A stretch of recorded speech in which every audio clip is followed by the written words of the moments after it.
Erokamano Nyakwaramogi, machiegni weche manyien mag migago mabiro ni kowuoki e Communication Center e boma ma Nairobi. Mokwongo wawinjane mago mawamiyo pek.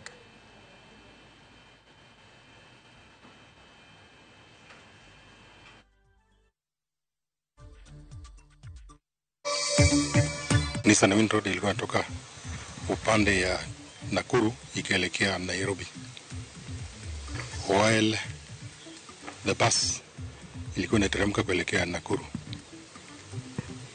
Unfortunately, occupants wa gari ndogo ya Nissan Windroad, they were fatally injured. Wote walifariki. Ji auchiel owito ngimagi e masira mar apaya okinyi ma kawuono e apaya ma Nakuru kochomo Eldoret. Discussions are still ongoing on ending the strike. They are discussing a payment plan for the 7.9 billion. Geno nitie ni ng'anyo mag jopuonj kod jotije mag mbalariany mag sirikal nyalo chopo e giko mare. Joma biro ni luongore ni purport ni investors osebedo ka biro kamayo wa kama serious. Ka gibiro gi promise wa gik mang'eny to giko gitim. Jodak ma Osiri ywak ni joket mwandu e sekta mar mula mawuok oko okosekelo dongruok mathoth gi osebedo kasingo.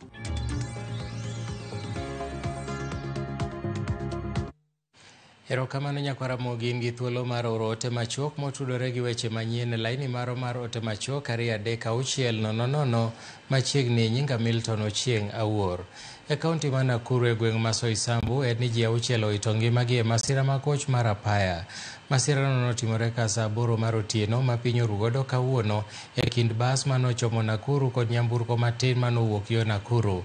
Komanda mar obila mar apaya ma Gilgil Wilson Mwakio owacho ni gachego norado rigiri e seche ma nyamburko matin no maji giwegi ne temo kalo nyamburko machielo e sama norado rigiri gi basno manokelo tho maji auchiel ma bende nowito ngimagi kanyo kanyo.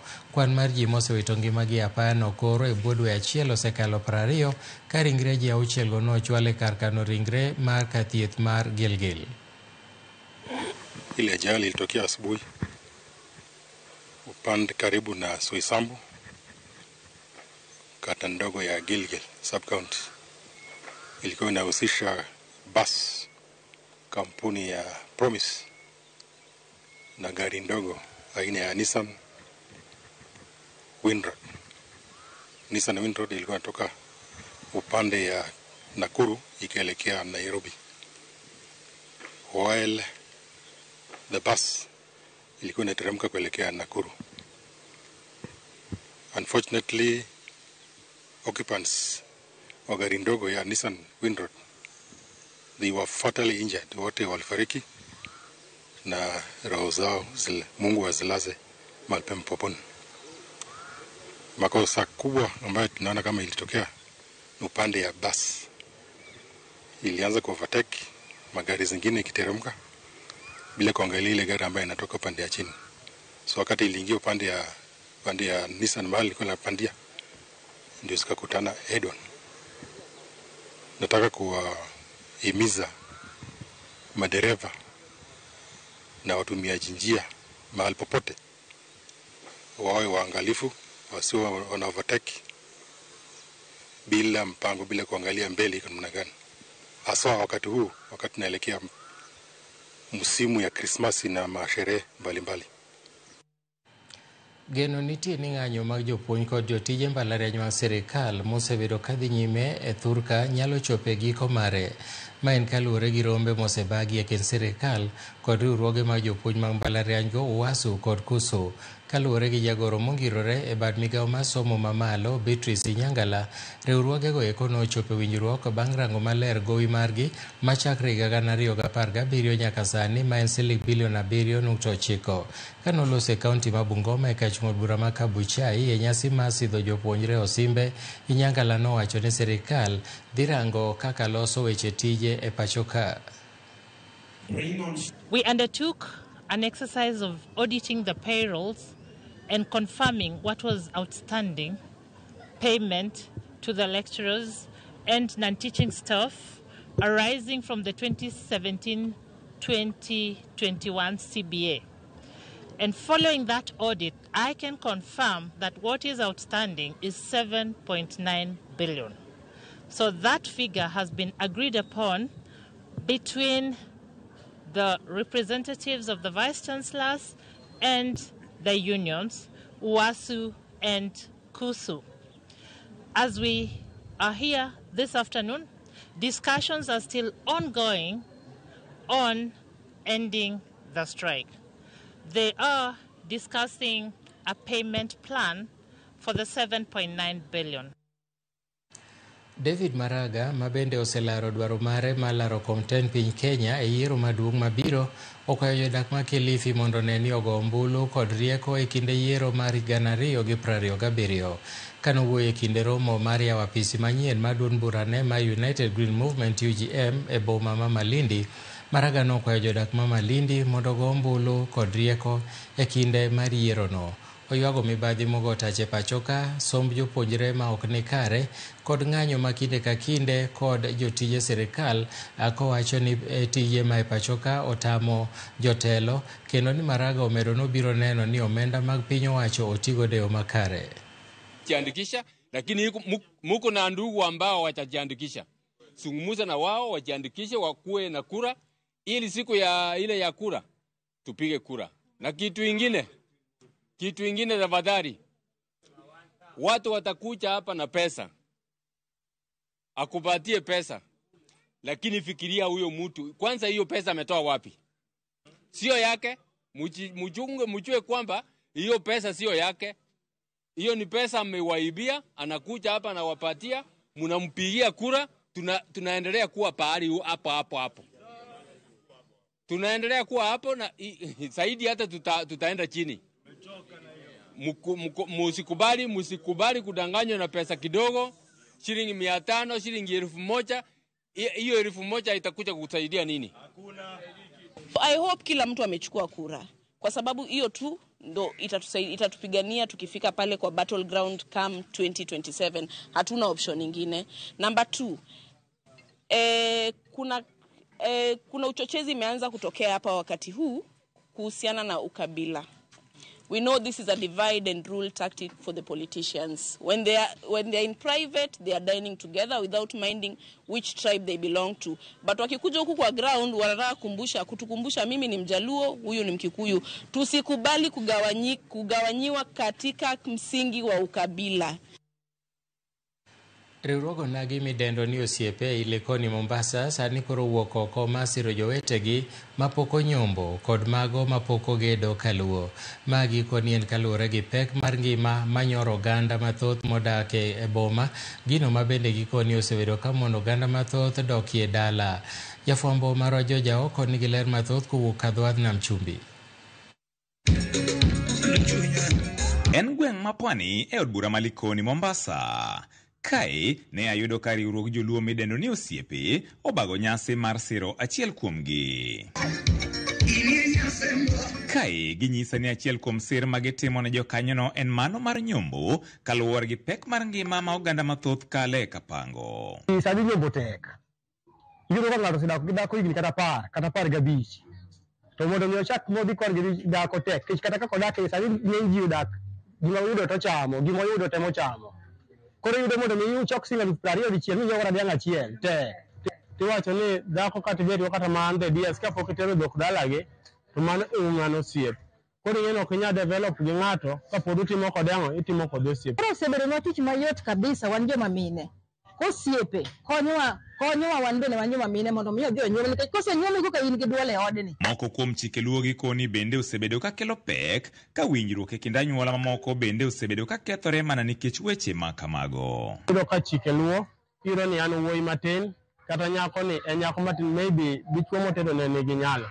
Ibiro ka pressure biro biro kuom familia kucho ni nyange da nyuom, koro tem piyo to ng'e maber ni an kaka an kama pod lwete ongo. Nikech sama gibiro no ka giyo ni pok onyuoma, donge gitudore gi jaoda mondo mi oumne dugno. Ok obilando ni jaoda joge mano koro siri marwa. Mondo mi abede od ni gi kue en nosenyuoma. Koro osebedo na tich mayot kabisa wan joma mine. Nitie jomose kunyo pi masani nigi pi dala kokalo kuom osiepe. Nitie jok mosenyombo nikech kaka ni wacho ni ok inyal bedo gi dichwo e ot to pod ok onyuomi, ok inyal bedo gi kwe. Komachielo, wach magikone gimiyo pek en mano mar gedo kaluo. Jaduong' moro otho likoni ka. Koro ka ni nitere dala to nowacho ni apana, jaduong' wadwa nyaka wachung' kode. Ne ok en osiepwa, ne ok en baswa. To kwachopo kucho, wiwa nokuot kwayudo ka koka wadhi kucho kokibaso ne ot. Omiyo ka waduogo mano omiyo mirima nomako mowacho ni apana. 1 2 3 nyaka koro watimre nade, nyaka wambe koro wachenji walok pachwa. Ng'ato ng'iyo ni adwa dhi dala to aonge ot. Ndio nonyuol e dalano, lakini kuma dang' odonje oonge go. Lakini ka in gi makao kata in gi kiruni moro matin mane Nyasaye osemiyi, to aneno ni thuolo sasa migombo dhi dalau kuma nonyuolie tinyalo dhi. Ok nonyuo mana dak kode e town ka, nonyuo mana mondo wadhi wadag dala.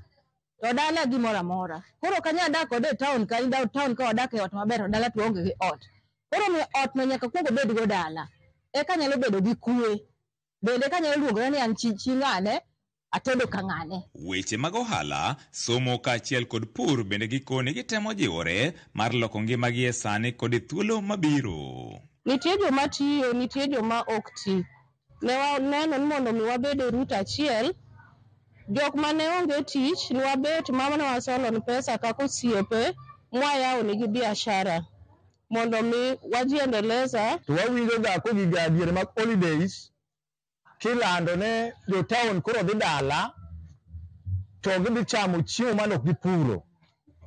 Ma bang' wik achiel iyudo ka pesa mane giwuotho go ofuko rumo, giuso gik mane gibiro go e kaluo. Koro wach ni nene wawich kuot kaka wan jomodak e piny boma wadhi dwar to ka wadok e miere to waladhore. Koro mano miyo wabedo piny mos. Kopo ni e gweng' ma koth ok chwe to kaka wan osiepe ikodesha puodho e piny ma koth chwe. Koro gidwa chung' koda, Desemba gidhi gedona, dwe mar 4 gidhi nyombona. George Aoko, Ramogi TV, Mombasa. Chik manyien madhi kedo gi jok matiyo marach gi mbui mag tudruok mancha noketie kogno gi jatend piny William Ruto dhi nyime gi nyuolo paro mopogore opogore e kind jotelo. Jaod bura ma kaunti ma Kirinyaga Njeri Maina wacho ni chik makamano okel mar dino duond jogo mosebedo ka keto sirikal tesre mondo mi kik gigol pachgi. Njeri kod seneta ma kaunti ma Kirinyaga John Murango osoko wang' jood bura wetegi kuom rikni puodho paro mar chikno e okang' mar moro serikal. Hiyo sheria imeipa serikali ruhusa ya kuzima kama ni Facebook ama ni Twitter ama ni TikTok ama platform yoyote ama website yoyote wakitaka wenyewe bila hata kuhusisha judiciary, yani bila hata oversight kidogo kabisa. Mimi naona ya kwamba kama kiongozi tuko kwenye njia ambayo haiko sabamba.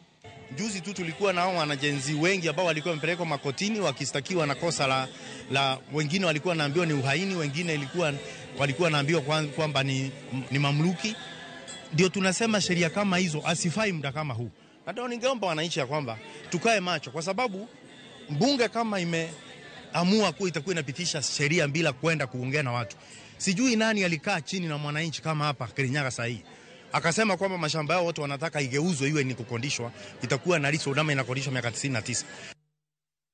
Jotend kanise ma pacho kae boma bul mar Pentecostal Voices of Kenya koro dwaro mondo mi paro mar chik ma 2024 mageto tayo chenro ma kanise mondo witoko.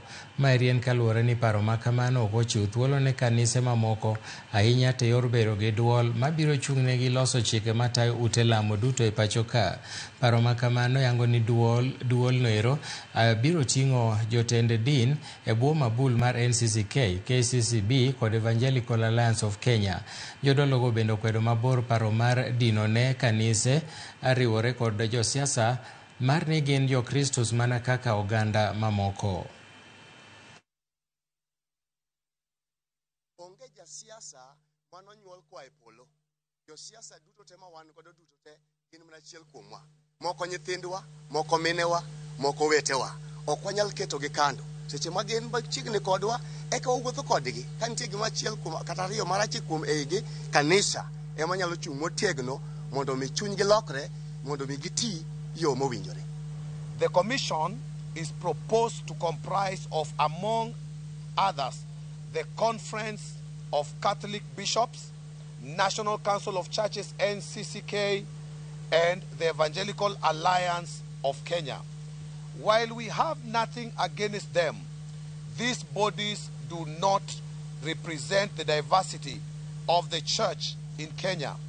For example, they do not represent Pentecostal churches such as us, and limiting the composition of the commission to their nominees only serves to entrench their interests. Hii serikali vile ilivyo hivi ni kwa sababu sisi Pentecostal churches who are the majority, sisi ndio wengi katika taifa la Kenya, na ambayo hii bill haiangazi mambo ya Pentecostals.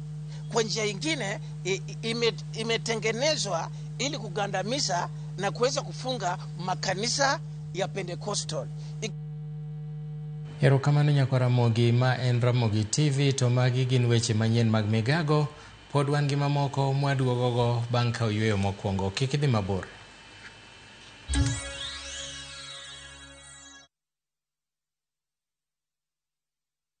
Zanzibar, an island of spice and soul, and where every day begins in wonder and ends in magic.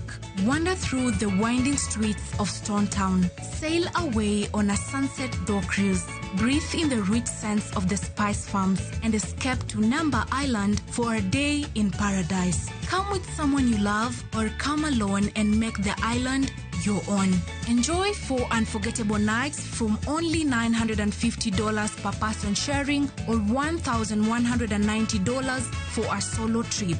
Book now and let Zanzibar be your next great story. Call 0703-254-254 or viewtravel.com. View Travel. Dream, explore, discover.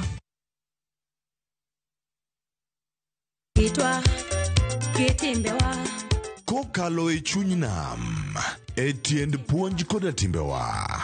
Ma en 111, chenro makelo nung'eyo madier mar joluo. Nitie chik manam machon, mondo ne ondhiye kaniketo gimomi luongo ni migongo. Wawuotho e alwora mar joluo, ka waromo gi ji mopogore opogore. Wafwenyo adiera mabwogo ji. Ndalo be gimoro ne muchari ni bende ne pod onge. Ne onge adiera. Iolo ni mana ng'owa, kuoye miketie. Kowuok e timbewa, nyaka e ngima mapile, e ngima ma ok ong'ere. En gima nigi mwandu, en luo nyaka e chunye. Joluo 111, jokato gen. 111, Ngeso ka ngeso, saa 1:45 otieno, kod James Rabala, mana e Ramogi TV.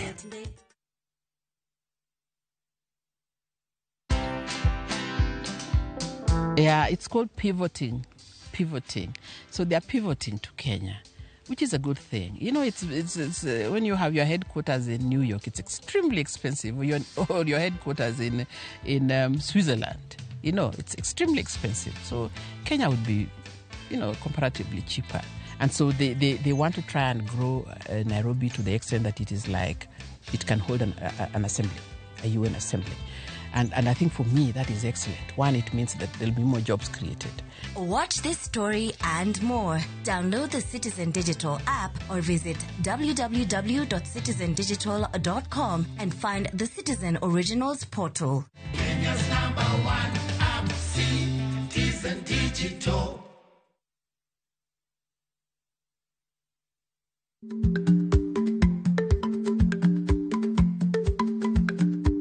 Ich lach nonego okal tako. Ma tiende ni bedo gi miluma mar yako mang'eny nyalo kelo rach.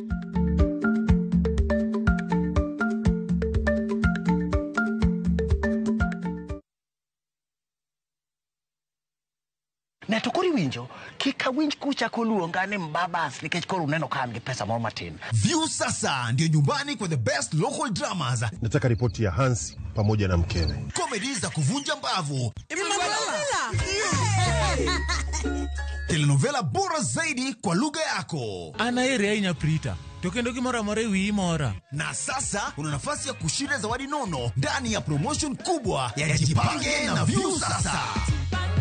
Ushinde na View sasa. Shinda 50,000 kila siku, $500,000 kila wiki na grand prize ya 2 million shillings. Wow. Ingia kwa View sasa hivi kwa kupitia paybill 724177 au tembelea viewsasa.com. Weka nambari yako ya simu kama akaunti yako, kisha weka 50 bob tu na upate content na point na uende kama mshindi. Ingia mara nyingi uwezavyo. Kila ukiingia kwa View sasa unaongeza nafasi yako ya kushinda. Imeidhinishwa na BCLB number. Shinda mamilioni.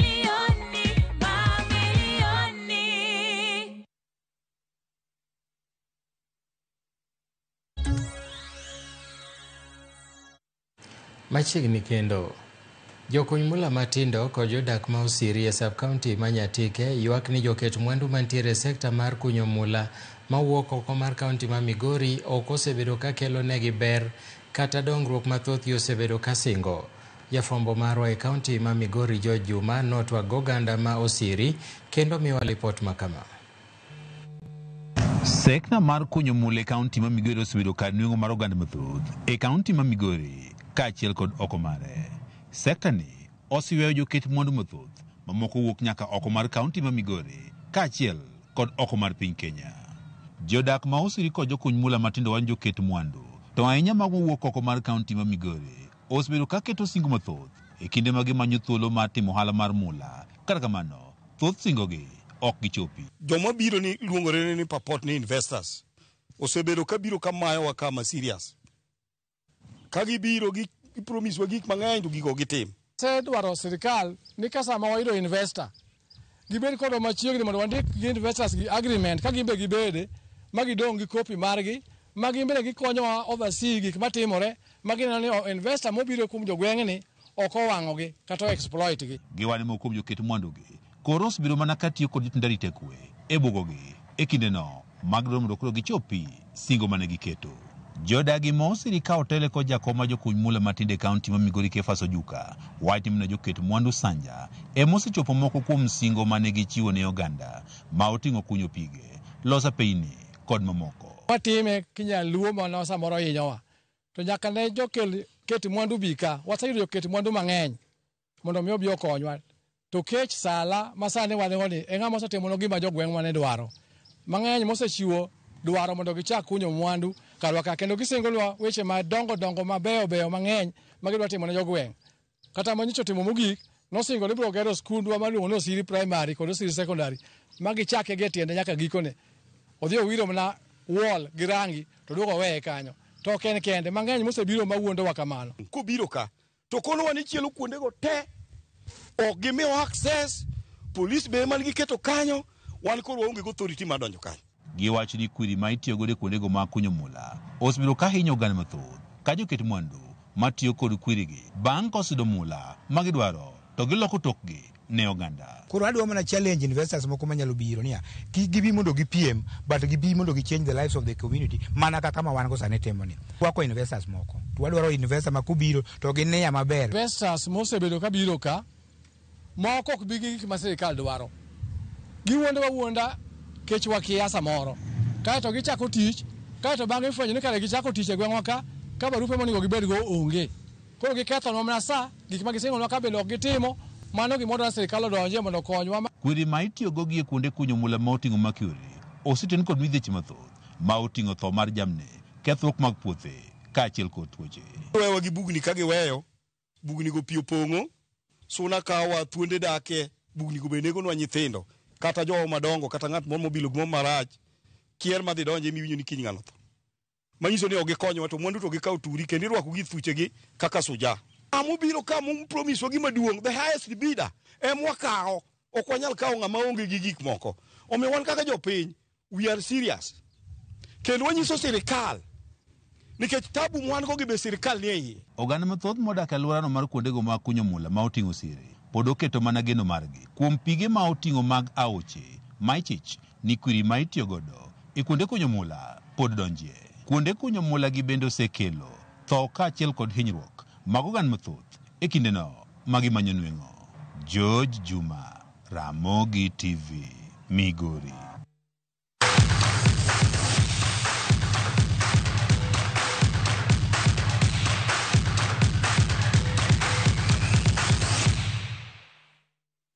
Alap mar Raila Odinga Stadium Homa Bay rwako tielo mar Nyanza e tuke mag tujiamini cheza dimba mibiro bagi odiechieng' makiny.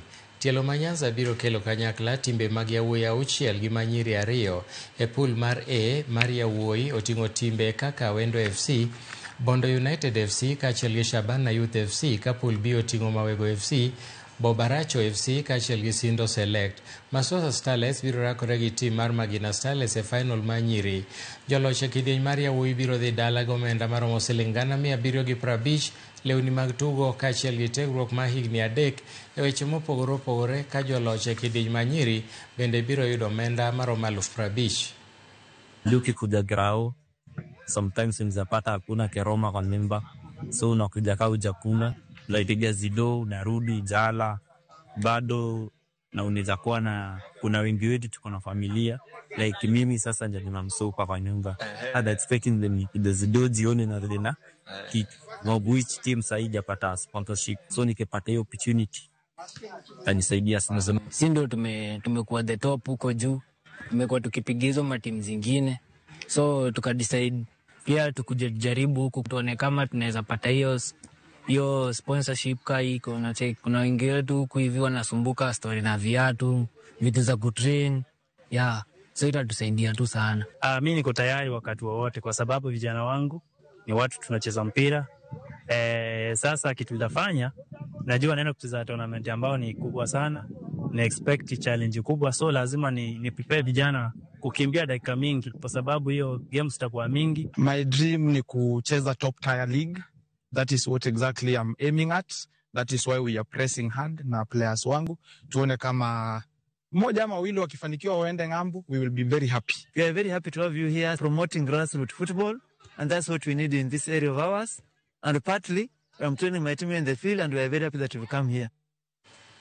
Apakanam kadhoadh nam chumbi no bedo gi welo e kinde ma Kenya no bago piem mar goyo abal e pinje mag Afrika mong'ere kaka Africa Open Water Swimming Championship. Piem ma Kenya no bago kuom thuolo mokwongo. Piem ma kamano manobagi kuom ndalo 3 e dhowath ma Ali Bad Beach and Coco Luxury Resort noywayo jotugo mawuok e pinje 9 manoting'o jopiem maromo 85. Pinje manoyuoro piem ma kamano noting'o South Africa, Egypt, Angola kaachiel gi Kenya, Tanzania, Uganda, Mauritius, Senegal to gi Guinea. South Africa kaachiel gi Egypt notieko e thuolo mokwongo e chung' mar pinje.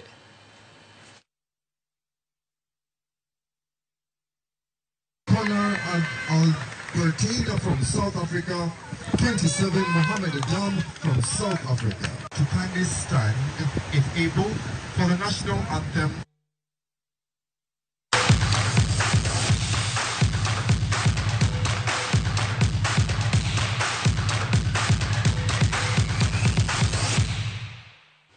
Erokamano Nyakwaramogi kuom thuolo mari mago ne weche manyien mag migago. Koro saa 8 abro duogo kagi weche mag tuke e chenro mar paw tuke, kama kawuono wan gi kweth nyithindo matindo mago tugo mar taekwondo e kin tuke mamoko. Warom saa 8. An Milton Ochieng awuor.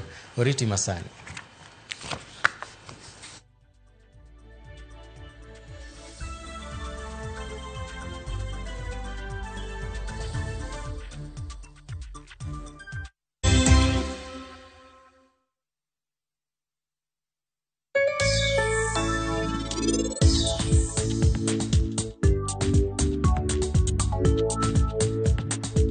Yudo mo madajre kod kito ohala ma itimo, pesa ma ichako ohala kata capital, hola mar ng'iyo gige ohala kaka nyamburko, omenda mar okumba, hola mar iwuon e kind mamoko. Yud ber mar omenda ma ichiwo nyaka 10 million ma onge gima itweyo kaka lambun ma ipuodho e yo mapiyo.